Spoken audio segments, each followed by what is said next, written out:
পুরুলিয়াতে সরকারি নথি বিকৃতির চেষ্টার অভিযোগে এবার গ্রেপ্তার করা হয়েছে কাকা এবং ভাইপোকে। পুলিশের জালে জেলা পরিষদের সহ সভাধিপতি সুজয় বন্দ্যোপাধ্যায়, গ্রেপ্তার তাঁর ভাইপো পঞ্চায়েত সমিতির সহ সভাপতি কৃপা সিন্ধু বন্দ্যোপাধ্যায়। ধৃত তৃণমূল নেতা ও পঞ্চায়েত সমিতির কর্মাধ্যক্ষ চরণ পাহাড়ি দাস। বিডি অফিসে ঢুকে অন্নপূর্ণা যোজনার নথি বিকৃতি চেষ্টার অভিযোগ। 3 অভিযুক্তকে দেখতে পেয়ে 7 তারিখ বিডিও অফিসে বিক্ষোভ দেখায় বিজেপি। পুঞ্চা থানায় অভিযোগ দায়ের হয়, গ্রেপ্তার 3 তৃণমূল নেতা। আপনাকে গ্রেপ্তার করলো কেন? চলেন না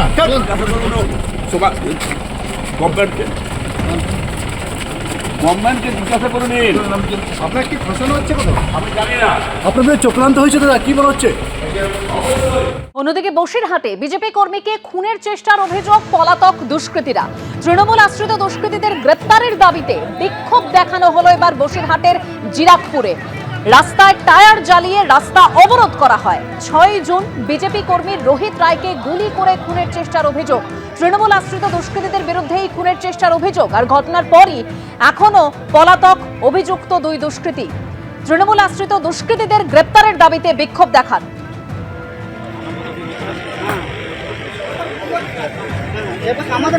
একটা গাছ কাটতে যাবো তবে হিস্সা না আনতালে হিস্সা, একটা জমি বিক্রি করতে যাবো হিস্সা। নরেন্দ্রপুরে মহিলাকে মারধর, আর সেই ঘটনা এবার একজনকে গ্রেপ্তার করা হলো।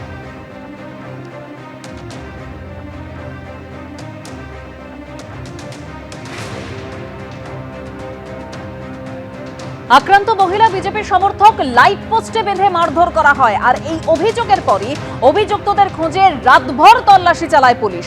আক্রান্ত মহিলা বিজেপির সমর্থক, গ্রেপ্তার 1 অভিযুক্ত তারিফউদ্দিন সর্দারকে গ্রেপ্তার করেছে পুলিশ। খুনের চেষ্টা, শ্লীলতাহানি, মারধর সহ একাধিক মামলা রুজু করেছে পুলিশ। নরেন্দ্রপুরে তৃণমূল আশ্রিত দুষ্কৃতীদের বিরুদ্ধে মহিলাকে মারধরের অভিযোগ। ফিরদৌসি বেগম ও তার স্বামীর অনুগামীদের বিরুদ্ধে এই মারধরের অভিযোগ। আর এটা প্রকাশ্যে আসার পর মহিলার একেবারে চুল কেটে ন্যাড়া করে দেওয়ার অভিযোগও সামনে আসে। আমার বাড়িতে এরা 5টা মহিলা প্রথমে ঢুকে চড়াও হয়ে আমাকে মারধর করে, যে যেমন পেরেছে মেরেছে। মারার পরে আমার ওন্না দিয়ে আমারই গলা ওন্না দিয়ে মেরে ফেলে দেওয়ার চেষ্টা করছে। আর আমার মেয়ে তখন কান্নাকাটি করছে যে আমার মাকে ছেড়ে দাও, আমার মা বাঁচবে না। চুল ধরে টানতে টানতে বলছে জমি জমি করে ঝামেলা করছিস তো, তোর ওই জমির কাছে নিয়ে গিয়েই তোকে মারবো। নিয়ে টানতে টানতে আমাকে ওই জমির কাছে নিয়ে গেল। মহিলাগুলো ছিল, ছেলেগুলো ছিল, নিয়ে ওকে টানতে টানতে জমির কাছে নিয়ে পায়ে হাতে দড়ি দিয়ে বেঁধে ছেলেরাও যেমন মারছে, মেয়েরাও তেমন মারছে। পুলিশ তো একজনকে গ্রেফতার করেছেন, এই গ্রেফতারির পর কি বলবেন? আশা করছি আরো এখনো 10 জন পলাতক, আশা করছি ওদেরও ধরবে, এই আশা আমি করছি। আমার সাথে যা অত্যাচার করেছে, আমি এই প্রশাসনের কাছে একটাই আবেদন করছি, ওদের যেন কঠোর শাস্তি হয়। আমার বাড়িতে গেছে, বাড়িতে গিয়ে আমার বাবাকে, আমার বাড়ির ক্যান্সারের পেশেন্ট, আমার মা ক্যান্সারের লাস্ট স্টেজ, আর আমার বাবা 60 বছরের উপরে বয়স। আমার বাবা বাড়িতে ছিল, বাবাকে গিয়ে শাসিয়ে এসছে, কেস উইথড্র করতে বলো তোমার ছেলেদের। আর নোংরা একটা বদনাম দেওয়ার চেষ্টা করছে আমার ওয়াইফের, বলানোর চেষ্টা হচ্ছে। মা তো একদম নড়তে পারে না, বিছানায় পড়ে বলানোর চেষ্টা হচ্ছে। তো বাবা আমার ভয়তে আজকে কি করেছে, আমার মাকে নিয়ে গ্রামের একটা বাড়িতে আছে ক্যানিং আমাদের, সেখানে চলে গিয়েছে। অলরেডি বাড়ি ছেড়ে চলে গিয়েছে। যে কোনো মুহূর্তে হয়তো ওদেরকেও মারতে পারে, মেরে ফেলতে পারে। তো ওরা চলে গিয়েছে।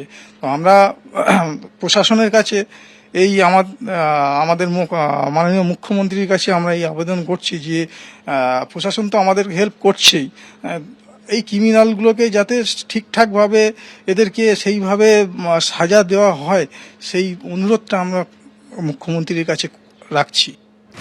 মারধরের পর প্রকাশ্যে মহিলার চুল কেটে ন্যাড়া করে দেওয়ার অভিযোগ। গলায় ফাঁস, ব্লেড দিয়ে জিভ কেটে নেওয়ার চেষ্টারও অভিযোগ। শ্বাসরোধ করে খুন করে চেষ্টার অভিযোগ। গত 3রা সেপ্টেম্বর, অর্থাৎ 2025-এর 3রা সেপ্টেম্বর জমি নিয়ে ঝামেলার সূত্রপাত, মহিলাকে মারধরের অভিযোগ সামনে এসেছে। যারা এই কাজ করেছে, আমি এইটুকু বলতে পারি যে তারা কেউ ছাড় পাবে না। আইনের শাসন এখানে প্রতিষ্ঠা হয়েছে। আইন এবং পুলিশি ব্যবস্থা যে আছে তারা উপযুক্ত ব্যবস্থা নেবে, কেউ ছাড় পাবে না। বিজেপির কর্মীদেরকে মারবে কেন, অন্য যাকেই মারা হোক না কেন, আইন নিজের হাতে তুলে নিলে পরে আমাদের সরকার তার বিরুদ্ধে ব্যবস্থা নেবে। এবিপি আনন্দ, এগিয়ে থাকে, এগিয়ে রাখে।